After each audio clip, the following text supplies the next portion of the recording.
I think that with a founder, there's always a little bit of like arrogance in the most positive way that you can be arrogant, where it's always a question of why not me? Why not us?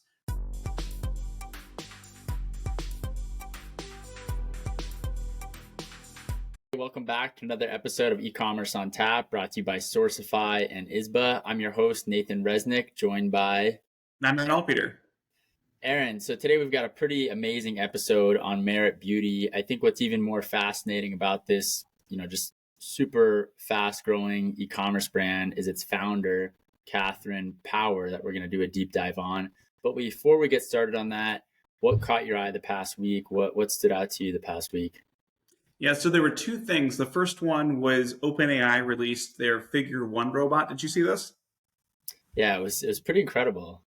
Yeah, so it's like a humanoid robot with ChatGPT baked into it. And so they were doing some tasks where they would ask contextual problems, and they'd have a bunch of dirty dishes, and it would say, "What do you think you should do here?" And it would say, "I think I should clean the dishes." And so it'd start cleaning the dishes, and then it would put things away and be like, "All right, where do you think you should put these?" Like, "I think I should put these in the dish rack." And so other than outsourcing all husbands everywhere, I was immediately thinking like warehouses and how this could be applied. And it was just shocking to see, one, that OpenAI was working on something like this, because I hadn't heard this until it came out. But then two, just how quickly technology is evolving on that end. And so it was just shocking to see something like that that's kind of out in the wild. Yeah, it is pretty insane to see these demos that OpenAI is putting out there. I mean, I feel like every other week they're like putting out something that's like pretty groundbreaking, and the pace of innovation that they're at right now, and I think that just the whole ecosystem is pretty remarkable. I saw a lot of people at Shop Talk. I didn't go this year. I mean, I've been in the past, and it's always a cool, fun time. I think it's I think you learn some things from networking with other founders and other merchants, and you learn some other things, networking with, providers that are, software companies or service providers that are there, trying to sell merchants. Right. So I think it's a cool ecosystem. I just think it's kind of interesting how these conferences have evolved as a whole. E-commerce, the industry is huge, but it does feel like super interconnected in a lot of ways. And, there's, like we talked about the other week, only so many brands that people like really, really talk about. Whereas, there's so many other brands that are just as large or even bigger that are not as talked about. So I think it's just an interesting dynamic. And then the other thing that is happening, I think this week, is actually the Reddit IPO. So they priced it out. I don't know many brands that advertise on Reddit. I feel like it's been kind of like a channel that very few companies have been able to unlock from like a direct advertising perspective. I think there's probably some bigger companies that make up the bulk of their advertising revenue that are, Fortune 500 type scale, where they're doing more kind of brand marketing. But curious if you've, had any insights around Reddit's IPO. I mean, it's kind of been this forum for a really long time, and they've got insane traffic numbers, but it doesn't seem like many e-commerce brands really utilize that channel from an advertising perspective. Yeah, I'm trying to think. I don't think I've ever clicked on a Reddit ad, although I'm not much of an ad clicker to begin with. Where I see most people using Reddit is just more consumer research. And so a lot of brands will get on and ask questions about what's going on in a particular area, how they feel about a brand. And so that's really where I see it happening. And so, maybe there's a world where they develop that sort of product a little bit more, and they can do really good consumer research. Because the interesting thing about Reddit is they have all of this first party data. And so as AI becomes more and more prevalent, that unique data set is what's really going to set things apart. And so I could see maybe that being a future piece where if I'm a brand and I want to get an idea about consumer sentiment and just ask questions to an AI that's built off of all this first party data, that could be really interesting, really compelling. But just as an advertising business, I don't know if it's that interesting. Yeah, we'll see how it plays out. I mean, it's pretty remarkable what they've created of this, really in essence, it's just a forum, but it's going public. So we'll see how it does on public markets. Let's get started here. I mean, we're talking about Merit Beauty today. It is a extremely fast growing cosmetics brand. And before we dive into Merit itself, I'm curious, what's going on with the cosmetics industry as a whole? It seems like there's so many cosmetic companies. Can you share like the cliff notes of what we've, discovered in this industry? Yeah, cosmetics are huge, not only in raw dollars, but just in number of companies. It's a highly fragmented ecosystem. It's estimated that there are about 5,000 cosmetics brands in the US alone, right? Not all of them are multi-billion dollar, huge ones. A lot of them are startups, right? It is relatively simple to start a cosmetics brand. And the interesting thing about cosmetics is because it is almost purpose built for e-commerce, being high value, lightweight, and something that people use regularly. The really interesting thing about cosmetics is that there has been a lot of positioning and multiple levers that people pull in order to frame who they're working for, who they're appealing to. And so in cosmetics, there's like call it four different high level groups that people will look at. There's the first kind of segment is this idea of inclusive beauty. And so the cosmetic brand is going after and trying to serve an underserved group. This could be in the form of an extended color palette. So think of Bobbi Brown, Fenty Beauty, where they're providing products for different skin tones. There's also gender neutral beauty. And so these are brands that are appealing to kind of transgender or male makeup communities. So that's kind of the first group of this inclusive beauty. The second piece is what I call responsible beauty. And those are appealing to consumers who are really mindful about their impact on the planet. This could be clean beauty, right? Where their pitch is our product is free from X. This would be things like The Ordinary or Say Beauty. You've got brands that really focus in on cruelty free. And so they just look at the ethics of the production and testing. There's a concept of blue beauty. So the idea that you're going to divert plastic away, you're going to be very responsible from a packaging and a sourcing point of view. And so that kind of makes up that responsible beauty category. And then the third and the fourth are a little bit more defined. You've got the holistic beauty, where it's this idea of performance makeup. So be maybe a makeup that has other skin benefits like hydration or SPF or anti-aging properties. So Glossier is a good example. And then the last kind of lever that people pull is what I call statement beauty. And so you've got on one end of the spectrum, the maximalist, which would be like bold colors, very luxurious and glamorous. Charlotte Tilbury comes to mind. And then the other end of the spectrum, just the other side of the same coin, is minimalist beauty. And so that's RMS beauty, that's ELA beauty, those sorts of things. And the really interesting thing about the cosmetics industry in general is that a lot of brands will pick and choose different aspects. They have all these different levers. And so, I could go on and probably have a dozen more different attributes, but you can start to see how the ecosystem can support 5,000 different brands in the US, because you kind of take this part over here from the holistic part, you take that part from responsible beauty, and you kind of pull them together, and that's your unique niche that people are creating. Does that make sense? Yeah, and I think one of the interesting parts of cosmetics too is that, there is enough space in the category because there's been some just tremendous outcomes in the industry. In the past 5 years, there's probably been 2 or 3 dozen, quote unquote startups that have sold for multi-$100 million or more. I mean, the exit outcomes of cosmetic brands has been really remarkable.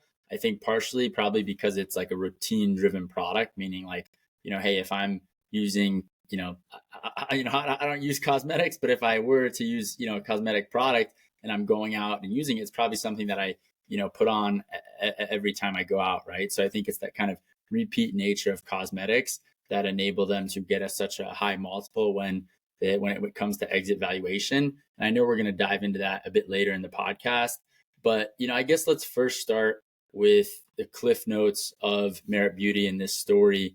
Can you walk us through kind of the headline? What's kind of that eye-catching or grabbing segment of Merit Beauty? Yeah, this was a really interesting podcast to prepare for, because you read a couple articles and the story goes something like this. The founder, Katherine Power, posted an Instagram video a few years ago about her 5-minute beauty routine. And she had a couple followers. They really liked it. It launched a business. She launches it in 2021. All of their SKUs are priced, around $25. And 2 years later, they're doing $100 million in sales. And it's really interesting because those are the cliff notes, and that is all completely true. But the actual story is so much more rich. And I think to first really understand Merit, you have to understand the founder, so Katherine, where she came from, when she went through. And that's where I think we want to start. Yeah, I agree. I mean, so Katherine Power, the cliff notes on her in particular is she's a serial entrepreneur, but specifically really in cosmetics. So she was born in Orange County. She was really into dancing and ballet and jazz as a kid. She was really influenced by her grandmother, and her great grandparents were in the film industry, and they had a love for that industry. But because of how competitive she was with dance, she started doing like an independent study by the eighth grade and planned on being a film producer. And so her plan was to go to Santa Monica College, and then she transferred to USC Film School. But on her first day at Santa Monica College, she showed up early, drove around for 45 minutes, and couldn't find parking. So she decided that school wasn't for her. And I think that kind of just showcases a bit who Katherine is. I mean, imagine you're signed up to go to college, and your parents are thinking you're going to college. You drive around on your first day trying to find parking for 45 minutes and you can't. And so you decide school isn't for you. I'm not quite sure what was going through her head at that time, but that is just such a fascinating story about, who Katherine is, Yeah. especially at that age. I want to know what the conversation to her parents was after that. Like, hey, I'm not going to college. And the reason is because I couldn't find a parking spot. I'm sure they pulled out a little bit of hair. Yeah, yeah. But so then the story goes. So they called Touchstone Pictures and said that she's willing to work for free Monday to Friday, 9 to 5. And she started working for a producer who ended up hiring her as an assistant. She then left Touchstone, started working with Brent Bolthouse, who was a special events producer and nightlife promoter. Her work helped Brent get hired by Elle magazine, which is a big publication, and met Hillary Kerr, a coworker at Ellie, and in 2005 they started a newsletter called Who, What, Where, and that's where like what you're wearing. This quickly turned into a fashion blog, which led to the creation of Click Brands. And Hillary Kerr currently has a very popular podcast called Second Life. So she definitely did not follow the traditional path here when it comes to education, which I think if you think about a lot of entrepreneurs, I mean most or many of them do not follow that traditional path. I mean, why do you think this ended up working out for her, Aaron, when a lot of times it doesn't for other founders? I mean, what does this tell us about who Katherine is? I think that she would probably tell you that luck had a lot to play at this. I can imagine that if there was anyone else who was listening and said, you know what, I'm going to do exactly what she did, there's a lot of things that lined up. One, she was in Southern California where it was celebrity rich, and she was able to make these connections that led her into these situations where she was able to meet people that turned into co-founders and business partners and all these sorts of things.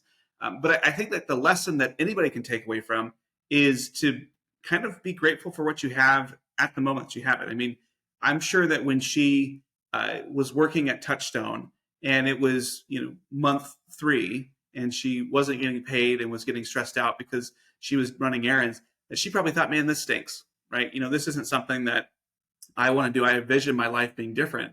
But I feel that, at least looking back, she took a longer term perspective and was focusing on the relationships that she was building and the things that she was learning, knowing that the role that she was in wasn't a forever role. And I think that is really the lesson I take from that of really anybody is, even if you're in a difficult situation right now, it's just temporary, right? Like, you're going to get a new job, you're going to have a new opportunity. And so focus on the things you can take with you, and that's the relationships that you have. Yeah, I agree. That's a great takeaway. And I think too, like this transpired into really the start of what became her, entrepreneur career, starting Who, What, Where, and then Click Brands. So in 2006, they started Click Brands, which was basically like a media company that focused on daily fashion and fashion news. To me, it seems kind of full circle almost, because if you look at kind of these newsletters that have sprouted out and had a lot of success the past few years of this decade, it seems like this was kind of what was happening in the fashion sphere in 2006. But they go on to run Click Brands really until 2000 or up until 2012. They continue to run it, and then they raise some funding to test out different ways to monetize their audience. So it seems like that kind of 6-year period, they're mostly focused on growing their audience, focused on events, focused on more, kind of, I guess, organic sponsorships and ways to make money. And then they realize, hey, we have this really loyal, engaged audience. We should maybe go out and raise money and actually launch some of our own brands. And so they raised a $4 million Series A led by Graycroft. And Katherine officially becomes the CEO of Click Brands. And that was in 2014. And then in 2015, they raised a Series B of $8 million. And, this kind of, I guess, transpired into this little conglomerate of cosmetic brands. And so I'm just curious, Aaron, from your perspective, I mean, do you think they started with that loyal audience and then, their executive team probably saw how sizable and how engaged their audience was and then said, hey, we should go raise some capital to launch these brands internally? I mean, what do you think that discussion was like with their team at that time? It's a great question. I'm sure that it was a mix between, hey, what we're doing isn't quite working, right? We're doing a lot of work, we're getting a lot of views and clicks and likes and subscribes, but we're eating ramen over here. I'm sure that was part of that was true on that end. And then the other end was like, hey, we've really built some authority here. We look at fashion all the time. We can tell what's going to do well and what's not going to do well. Why don't we take a swing at it? Because I think that with a founder, there's always a little bit of like arrogance in the most positive way that you can be arrogant, where it's always a question of why not me? Why not us? Right. And I think that played out here where they had built a very successful subscriber base and they were looking at these other brands popping up and said, why not us? And so I'm sure that was part of the conversation for why they wanted to jump in. Yeah. And I think it's interesting because I guess one of the first lines that they launched was in 2016, where they launched a line called Who, What, Where in Target, which was really focused on inclusive plus sizes, which, to have a big retail partner like Target, it's a great partner to launch with, but it's a lot different than the strategy that we've seen, them take in today's world. And then in 2017, they raised a $15 million Series C led by Headline and Graycroft. And this, I think, is kind of shortly after where Click started really spinning out more and more brands that are relatively, well-known today in the cosmetics world. So 2019, they launched a clean beauty skincare company called Versed. And 2020, they launched a clean wine company with Cameron Diaz called Avaline. Is that how you say it? Avaline. And after 6 years leading Click, Katherine steps away in 2020. And this was after 14 years at Click Brands. So Click Brands goes on to be acquired by Future Publishing in July 2022 for $127 million, which is pretty incredible because it seems like kind of one of these early companies that we've seen be this like hybrid media business that starts by really growing a loyal audience and then successfully kind of incubating more and more products and brands that are attractive to their audience. I mean, it seems like a great strategy. And I feel like a lot of creators are doing that in today's market. You look at Mr. Beast and Feastables and you look at the other products that he's rolled out. I mean, do you think that's kind of was their strategy? And it seems like it came to play because they had a, pretty nice acquisition for, raising just, tens of millions of dollars. It seemed like a decent outcome. Yeah, I'm sure the team was thrilled. I think anytime you can work on something, let alone have a significant stake in something, but work on something that other people value at over $100 million, that just feels good. That opens doors, right? That gives you opportunities that you normally wouldn't have. Yeah, 100%. And so what's crazy about Katherine is that, Click is kind of just like the footnote to what she really goes on to achieve. So Aaron, do you want to kind of start telling what Merit's origin story really looks like from here? Yeah, absolutely. This is just wild because, I think about this and she spent 14 years at Click, right? It exited for 127 million. For anybody else, that would be a career. That'd be something that they'd be very excited with, and they would retire and be done. But this was the warm up. This was the pregame for where she is right now. And with Merit specifically, she initially got the insight in 2019, but they didn't launch it until 2021. The reason being is she was running 2 or 3 other companies at the time. But in 2019, she recognized that most brands were either celebrity-backed brands or brands that were created by makeup artists. And the actual application of these brands and how they were viewed by consumers was a little bit disjointed, right? The user was busy. They were craving something that was very easy, and thus they kind of stumbled upon this impossible to mess up mantra. And Merit's founding SVP, Aaliyah Morin, said in 2019 that Katherine called her and said, "Hey, I'm launching a beauty brand," and that was all that Aaliyah needed to know. And she said that was something I knew was compelling there, and that I think that just speaks to the power of Katherine's person, right? The fact that she could call someone and say, "Hey, I'm thinking about launching a beauty brand," and this person said, "Yep, I'm right there, whatever you need," and then not do it for 2 years is a really interesting thing.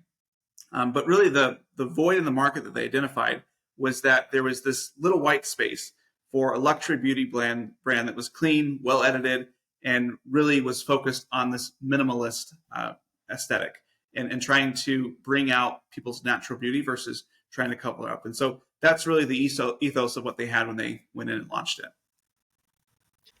Yeah, I mean, it's pretty incredible because they go on to launch in January 2021 with this like D2C launch strategy. And it kind of stems from the original video that Aaron mentioned, that you mentioned before, in terms of like Katherine posting her 5-minute routine.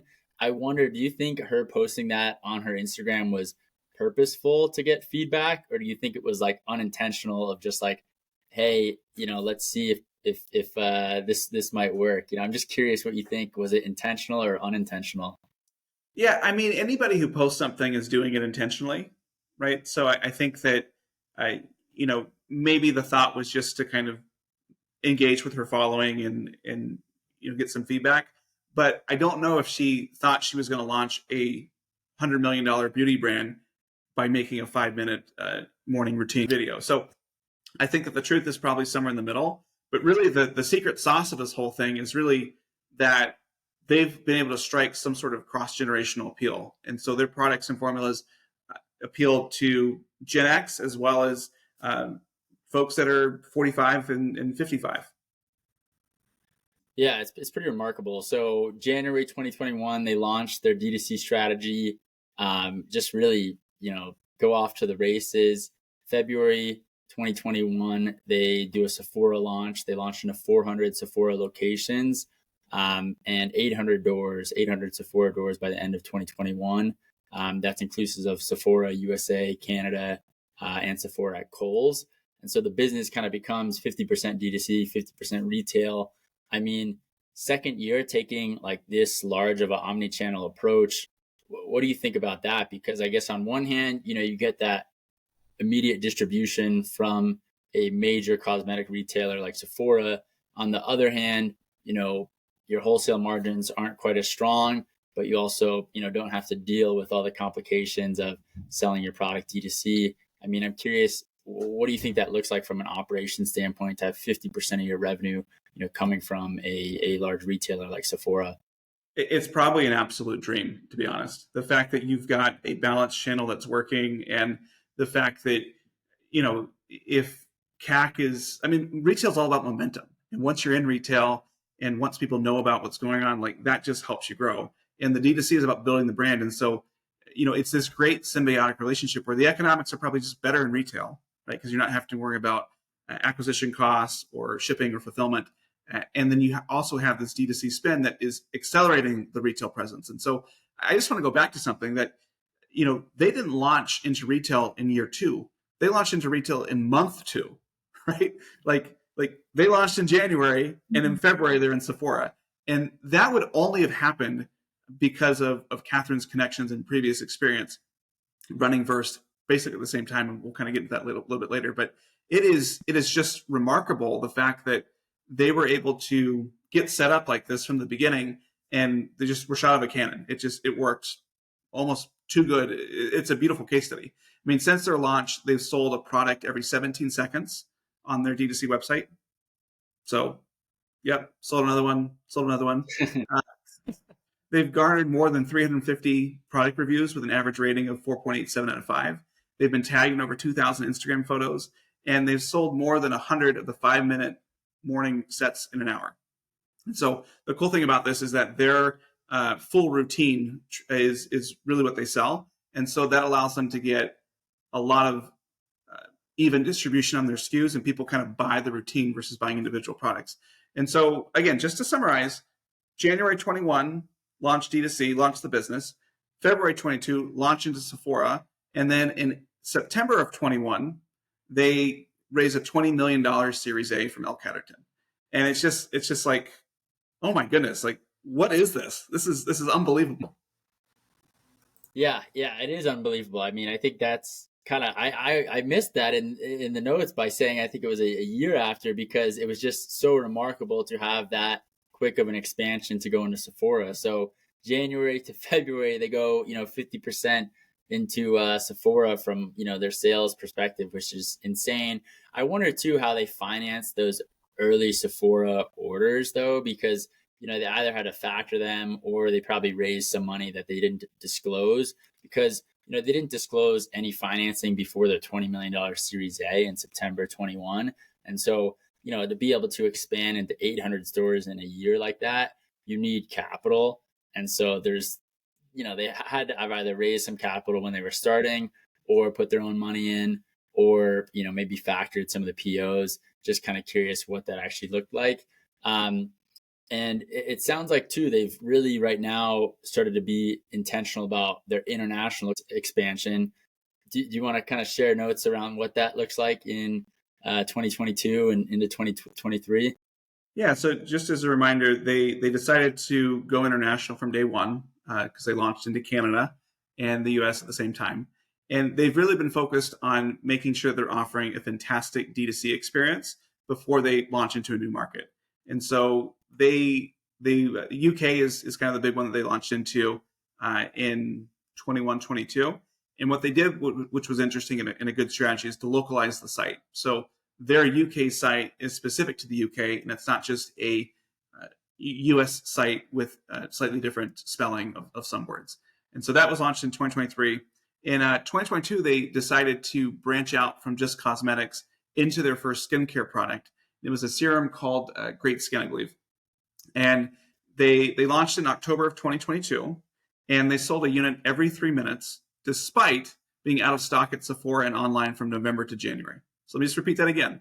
They didn't have any inventory from November to January, and they still sold a unit every 3 minutes. Like, that's just ridiculous. You kind of fast forward 2023, they do $100 million in sales, and it's just ridiculous. I mean, you look at how they did it as well. So they launched an eyeshadow, and they posted a TikTok video on August 21st of this past year, and they just shared the product's manifesto. Right, it's eyeshadow that the user is actually going to use until it runs out.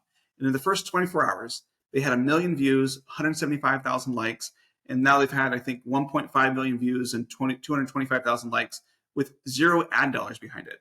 Right, they just it's kind of shooting fish in a barrel from an organic perspective.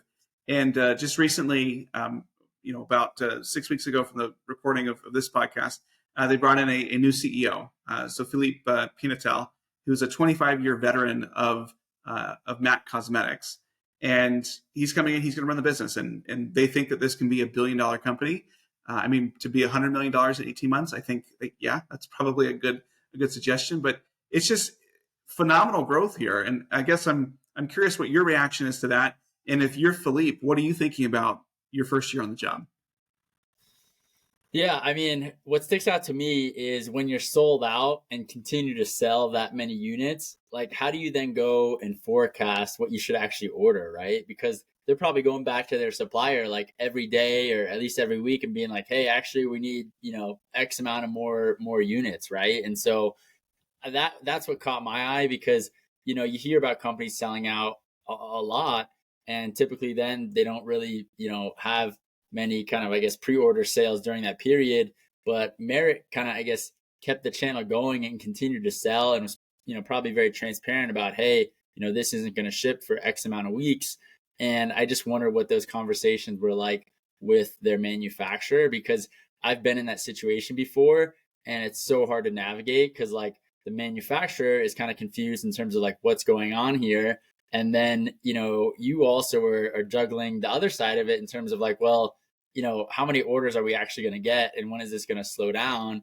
And you're already, out of stock. And so it's a really tough position to be in.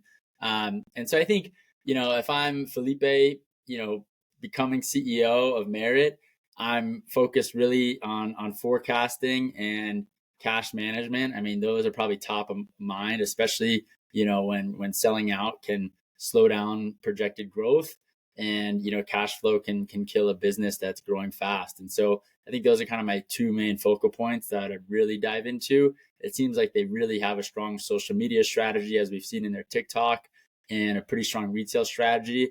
I don't know what they're doing internationally, but maybe that's something they could look into further as well, across the world.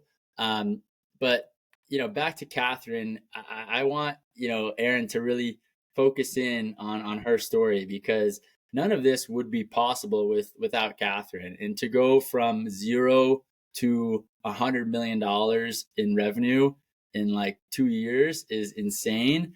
And I think it shows something again about Katherine's character, where most people, after they have an exit in an industry, if they're going to go build something, they're typically going to go build something in a different industry. They're not going to go back to that same industry and do something even bigger. And so I think that is another note I want to share about Katherine's personality. That was a big takeaway for me, is she leaned into cosmetics, and she had so much experience and a strong network in cosmetics, and leaned in again by starting Merit and just knocked it out of the park. So let's dive in. Let's really do a deep dive on Katherine and kind of her timeline. Yeah, let's do it. It's funny, as you were talking about what it was like with being out of stock, with selling something every 3 minutes. I can only imagine what it was like to be the head of manufacturing or supply chain at Merit. And when I checked last night, I was trying to figure out if the person was bald. I don't know if the picture is old or not, but I would imagine that they lost at least some sleep with that. But Yeah.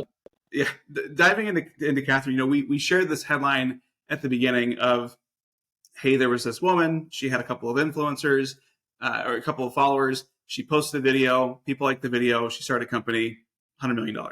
But when you really start to look at it and you put all the pieces together, it's really, Katherine, who is a celebrity connected CEO because of all the other work that she's done. She's also a CEO who's built several other beauty brands and a media company that had just sold for $127 million. And she had a personal following of 147,000 followers.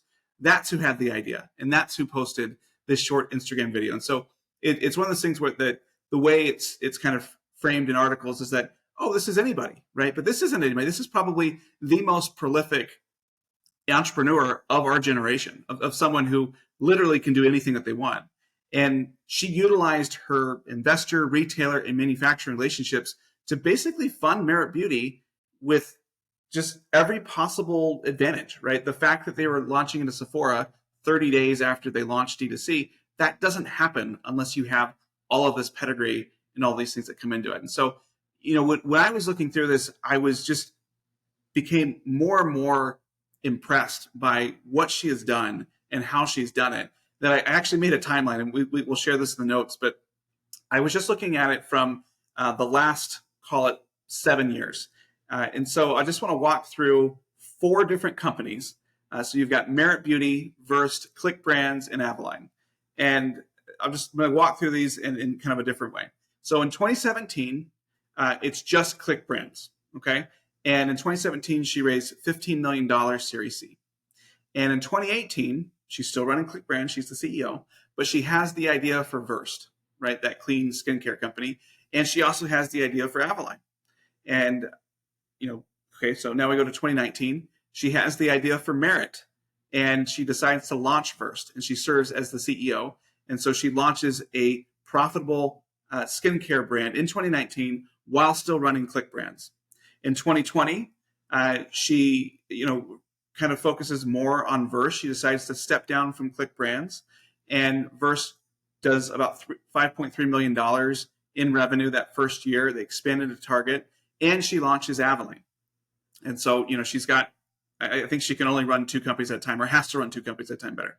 And so then we get to 2021.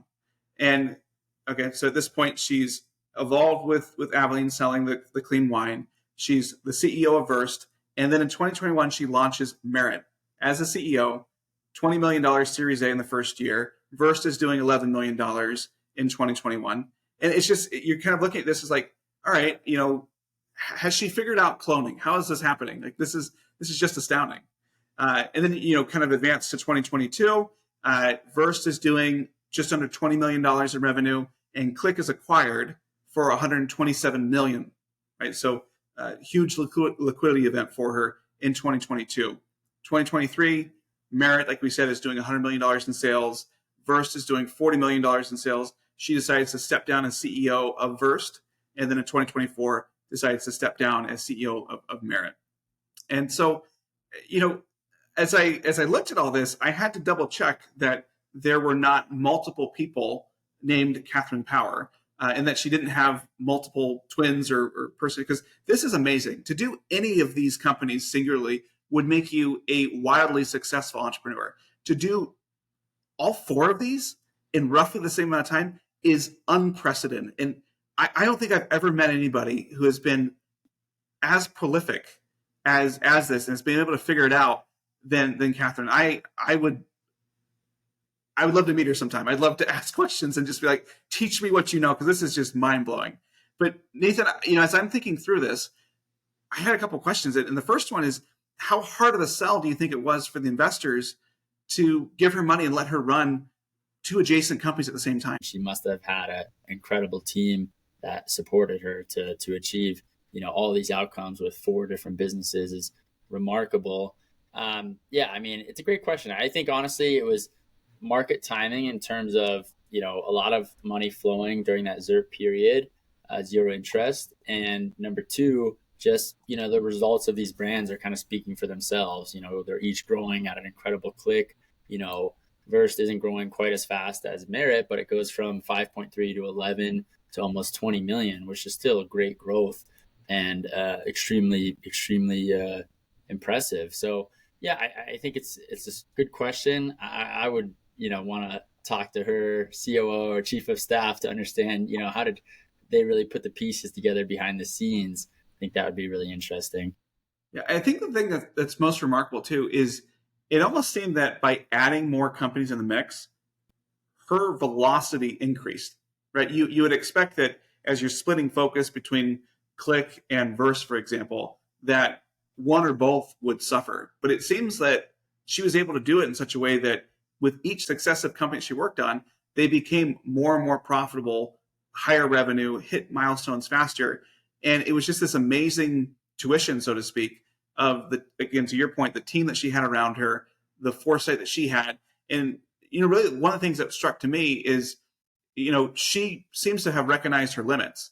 And, when you look at the transition planning that she did, she's done a really, really good job of kind of planning for who's going to take over. And so you look at Click Brands, when she stepped down as CEO, she transitioned that role to her CFO, who'd been with the company for a long time.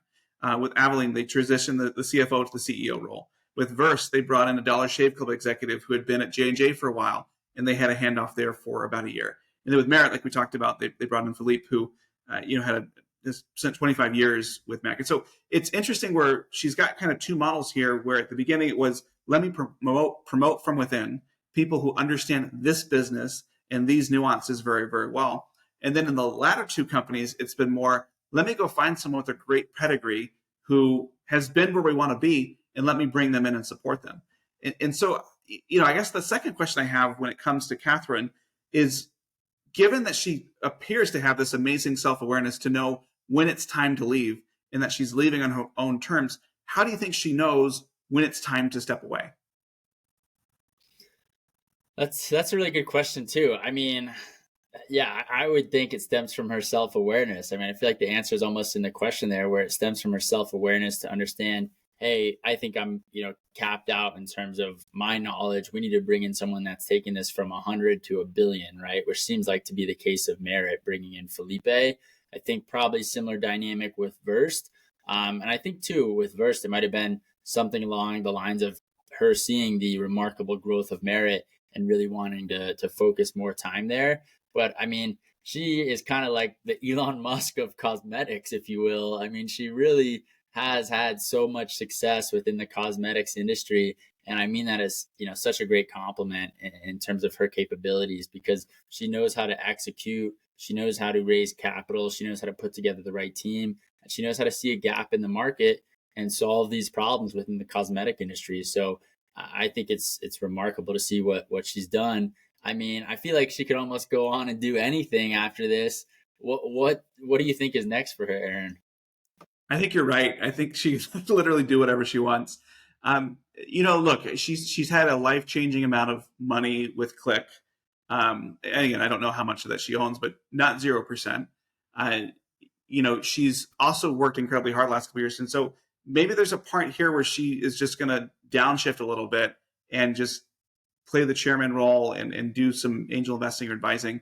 I do know that according to her LinkedIn, she signed on as a partner with Graycroft in 2023, and so I'm sure that that's a relationship that she'll continue to get satisfaction and derive value from. But it's literally something where she could do whatever she wanted. If she wanted to start a venture fund, she could do it. If she wanted to get into politics, I'm sure she could do it. If she wanted to go into teaching or go back into dance or finally go to film school, she could do it. She could also never work again if she wanted to. So it's remarkable to have someone who is not yet 40, who I would imagine that if we were to do this podcast 10 years from now, we would look at merit as the footnote for what she's likely able to do. Yeah, it's incredible. It really is incredible. Let's dive into Merit's factory network. I know we did quite a bit of research here in terms of understanding where they are getting their cosmetics from. I mean, it seems like primarily they're sourcing in America, South Korea, a little bit in China, and in Italy. Their main overseas cosmetic factory is CTK in South Korea, and they produce their lip and eye products. And they also produce for companies like L'Oreal, Hero Cosmetics, and Hourglass Cosmetics. So, I think it's pretty remarkable to see where a lot of these cosmetics come from and how kind of the back end suppliers are similar across a lot of these top brands. And I think it's something that we discuss internally at Sourcify, where, oftentimes we have a startup brand that says, hey, I want to go produce, a line of jewelry at the same factory that Mijori is producing at. And that factory is not going to be a fit for that startup brand because they're so used to doing MOQs of like 10,000 units per SKU. And that startup brand is doing, a whole order of 5 SKUs for 5,000 units, right? And so I think it's this dynamic that a lot of e-commerce founders overlook, that, there really needs to be kind of that company size and factory fit. Because, if you're a small company working at too large of a factory, they're not going to care about you. And, if you're too big of a company working at, too small of a factory, you might have quality control issues. You might have, ISO certificate issues. There's a lot of other factors that can come up. And so, I think it's just interesting to see and dive deep into their supply chain. I mean, what were some of your takeaways from their supply chain? I know we also dove deep on kind of their product and formulation process.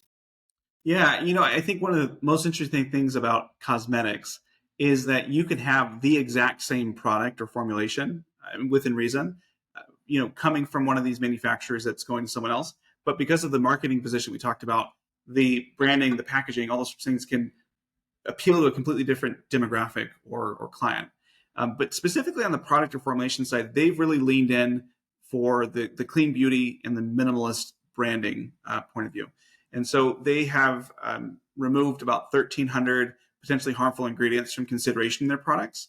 And they've also partnered with a world-renowned esthetician to identify and remove an additional 73 ingredients that are clean, but could trigger acne. These are things like coconut oil that are most often used in other clean formulas. So there is some innovation that's happening on the formulation, possibly that way. And their ethos from a product design point of view has been, let's have things with long-term efficacy, and let's embed skincare benefits into the actual makeup itself. And so their thought is that they want the user's skin to look better after they wear the makeup. And so they've done some other things to this end where they're using vitamin B5 and antioxidants, and they're doing all sorts of things there to make it a little bit better.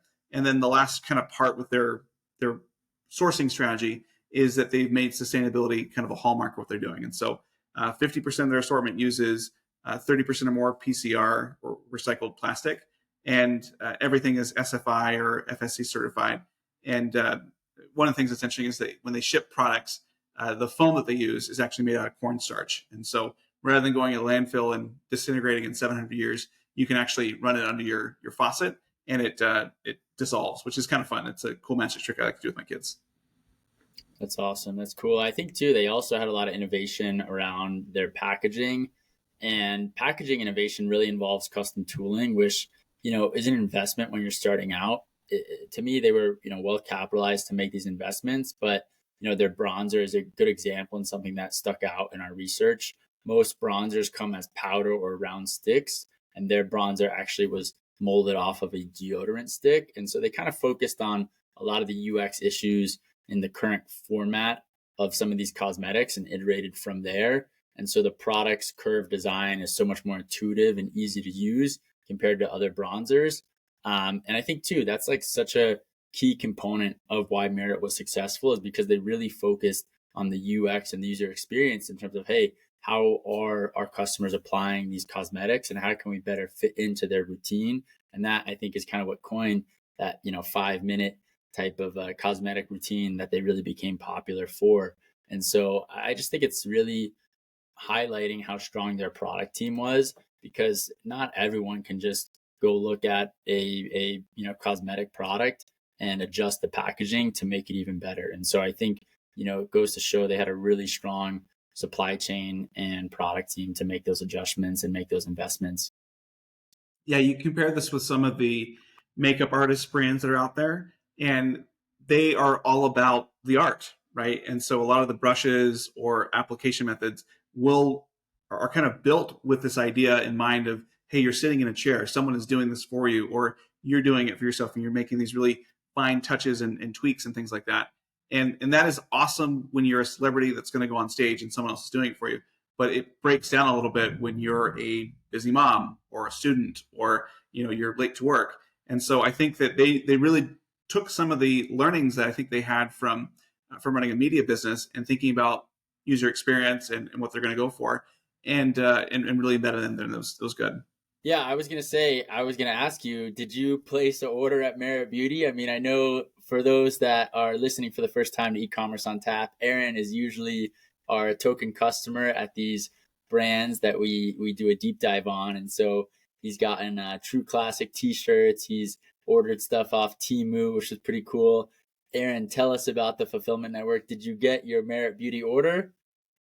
I think it's in the mailbox, but we're recording this a little bit earlier, so I'm not going to fault them. But the fulfillment operation was great. One of the things that was really interesting with the checkout experience, which I don't think I'd seen before, is how when you go to checkout, they'll say, hey, here's the threshold for free shipping. Mm-hmm. Well, what they did is they said, hey, would you like to donate $5 to this whatever charity was there? And I thought that was such a smart idea, because sometimes I want to spend a little bit more, but I don't necessarily want to find something else. And so they allowed you to get up to the free shipping threshold, or at least get close to it, by donating to a charity, which is something that I think more e-commerce companies will do in the future. But their fulfillment was pretty straightforward. So order was placed on a Friday, fulfillment center, New Jersey, shipped out on Monday. They utilized DHL Expedited Max, which is the right parcel product, in my opinion. Their package is under £1, and it's a 2-day transit. So it's sitting in my mailbox now, I'm sure.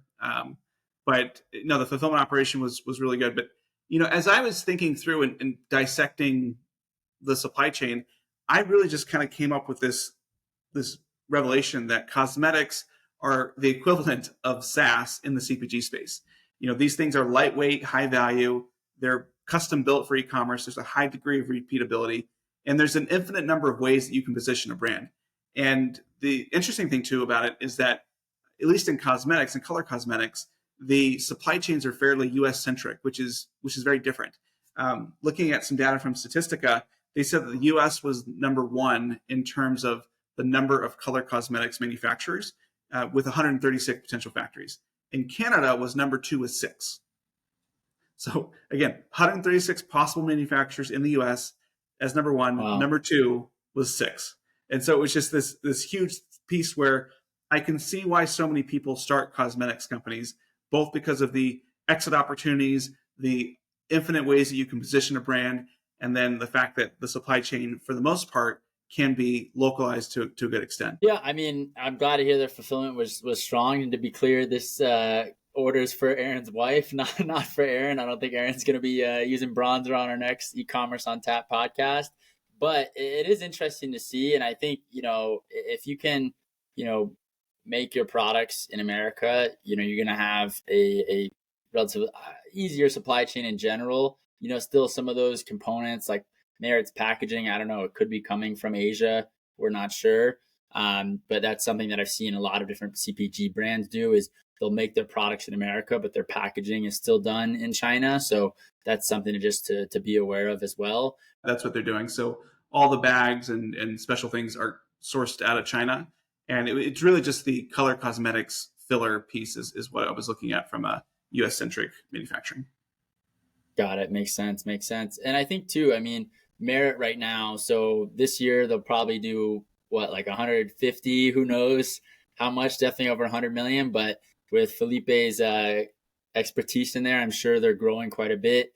I mean, what do you think like potential exit opportunities are for Merit, and how would you advise them to think about or prepare for an exit? Because, like you said, I agree with your take. Cosmetics is like the SaaS of, e-commerce. I mean, some of these brands are selling for an incredible multiple. What do you think this looks like for Merit? I think it's really good. I mean, if you look at just the exit potential, it's enormous. And so the cosmetics industry in general is highly fragmented. You don't have two cosmetics brands that everybody uses. In fact, in some ways, these big strategics out there have to continue to acquire brands because there's, people always want the new thing. And I did some just research into the market itself. And the global cosmetics market is about $103 billion in 2024. And that's just the cosmetics piece. If you look at the US and include beauty and personal care, it's expected to grow from 94 billion in 2024 to 107 billion in 2029. So that means that just baseline organic growth, if you keep your fair share, it should be about 3%. That's with basically doing nothing. The market's going to go at 3%. And you look at some of these acquisitions that have happened. I mean, Estee Lauder bought Too Faced in 2016 for almost $1.5 billion. They bought The Ordinary in 2021 for $2.2 billion. L'Oreal bought It Cosmetics in 2016 for $1.2 billion. Unilever bought Carver Korea for $2.7. Hourglass Cosmetics was about $250-300 million. The list goes on and on, where these exits are happening for, on the low end, hundreds of millions of dollars, and the high end, billions of dollars. I mean, the biggest transaction that I saw was a strategic to a strategic, which was P&G selling their cosmetics portfolio to Coty for $12.5 billion. But this is a really fertile acquisition market. And, the average deal size for most cosmetics companies is around $100 to $250 million in revenue. That's because those brands are probably doing $20 to $50 million in revenue. And so you're getting that kind of multiple. And so, it's very clear that Merit is going for a much bigger exit. And so I think that the way I would encourage them to think about this is they kind of have to think about, do they want to position themselves for an acquisition, or do they want to position themselves to stand alone and be public and go that route? Both, they have options right now. The fact that, I haven't seen this confirmed, but assuming that they're profitable, I know that Verse was profitable from day one. So I'm assuming that the company is being run in a similar way, but let's assume that they're profitable. Now they have options. If they're not profitable, the first thing they have to do is they have to figure that out. But assuming that they're profitable, then, if they're trying to position for an exit, they're, let's call it do $250 million in revenue this year. They're probably going to look to exit in the next 18 to 36 months. This could very well be a multi-billion-dollar revenue brand, but you want to sell before you're at that apex of your growth, because the acquirer needs to believe that there's more meat on the bone here. And so it's possible that maybe they grow this thing to $400, $500, $600 million in revenue, and then they look for an exit around that $3.5 billion, which wouldn't be unheard of for some of these major strategic folks. Again, we're seeing comps, of around $2.5 to $3 billion from some of these strategics that are out there. And so the timing is quite right to be able to look at that. If they believe that they're going to, if they want to keep all that revenue themselves and not sell, then they almost become too big to some point. So if they are doing $1 billion in revenue, well, it may be difficult for a strategic to say, hey, let me throw out $5 or $6 or $7 billion for this one brand, unless there's something that's truly compelling, that's a huge moat around there. I think the difficult part with cosmetics is also the best part about cosmetics is that they're kind of easy to mimic, right? The actual positioning and things like that. And so, there's not going to be a single minimalist brand or clean beauty brand. There's going to be multiple. And so right now, Merit is having its day in the sun, and they're going to keep playing that song as much as they can so that they continue to grow. But there'll be a point in time where that growth will slow down. And then it's more about preserving the business they have as opposed to growing. And so they'll have to think about, maybe they're the ones that are going to start to acquire other brands, and they're going to do deals of $100 to $250 million and kind of become a strategic themselves. And so there's optionality right now. I don't think they have to make a decision, but the most important thing is to be running the business profitably so that they're not forced to make a decision that they're not ready for. I agree. I think that was a great deep dive on the exit potential for Merit. I mean, it's kind of mind blowing to see how many large exits there's been in the cosmetic industry. I mean, I don't know another space in the e-commerce world that has had this number of large outcomes, especially at these strong multiple numbers. I mean, it takes me back to your saying of cosmetics is really like the SaaS of e-commerce. It's pretty incredible to see the outcomes of this industry. I'm curious, I mean, looking back on this story and now understanding these different characteristics about Katherine and how she's executed and grown and sold multiple different brands and businesses, I mean, what advice would you ask her, and what do you think her answer might be? Well, I think the question that I would want to ask is, has her life turned out the way that she expected? And, you just think about, at least what we're able to read about her, she was very much into dance and film and very creative and things like that. And it just seemed like her life took so many left and right turns different than what she had thought it was going to be. And yet she was able to kind of figure out how to make it work. And she was able to see one opportunity to the other opportunity without being locked into this long-term thing. And so I would love to know, just how does she do that? How does she think about understanding that, I may have a vision of what my future looks like, but I'm okay if my actual reality is different from that vision. And just, I'd love to learn how she developed that, how she looked at that, and were there moments in her career where she felt that she was giving up on something to pursue something that looked interesting, or if it was always kind of a, I thought I was going to go to college and I couldn't find a parking spot, and so I'm just going to make this decision right now, and that's it. I won't look back. Right. Yeah. I don't know. We'll have to send this to her and find out. I think this was an incredible deep dive on Merit and Katherine Power. I mean, just really an incredible founder and entrepreneur. It's amazing to see and understand everything she's achieved.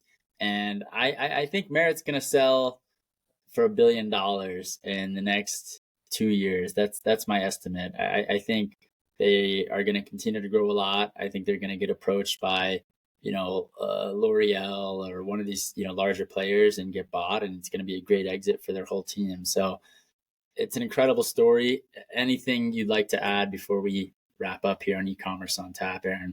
No, Katherine, if you're hearing this, I think Nathan and I would be very interested in whatever you're working on next.